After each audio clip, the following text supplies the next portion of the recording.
Magdadalawang linggo ng balot ng takot ang ilang taga Sultan Kudarat. Nililindol kasi sila. Earthquake swarms ang tawag dyan ng PHIVOLCS ng epicenter ay sa Moro Gulf. May report si Von Aquino. Dito sa Bulangan. Napalikas noong January 21 ang ilang taga Kalamansig, Sultan Kudarat dahil sa lindol nang magsunod-sunod ang pagyanig. May ilang residenteng umakyat ng bundok para raw makaligtas sakaling magka-tsunami. Ito yung mga kasama namin, guys. Dito na kami sa pinakatuktok ng bundok. As of January 29, nasa 7,000 residente ang lumikas, ayon sa Kalamansig DRRMO.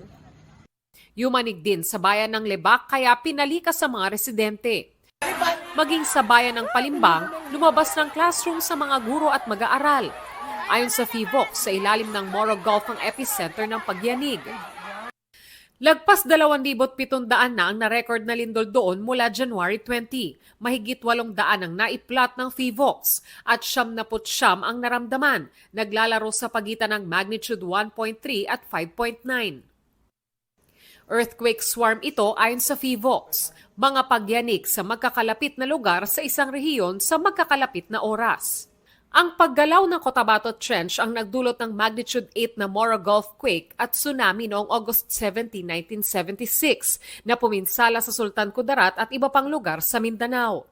Di bababa sa 5,000 ang namatay o nawala noon. Based on history sa 1976 earthquake, maraming namatay dahil we are unaware, ating gabi yun ay hindi natin napaghandaan. So ngayon, ang ginagawa natin, instead na hintayin yan, inalis namin yung mga tao na nakatira sa dalampasigan. Hindi pa masabi ng PHIVOLCS kung mauulit ang Moro Gulf quake at tsunami. Ngayon, bumababa yung seismicity per day, yung earthquakes per day. Magkakaroon lang tayo ng tsunami if magkaroon ng magnitude 6.5 and above na lindol na shallow. Paalala ng PHIVOLCS sa publiko, mag-duck, cover and hold. At sa mga nasa tabing dagat, kung may mapansing pagbabago sa tubig, dapat lumikas agad kahit wala pang tsunami alert. Von Aquino nagbabalita para sa GMA Integrated News.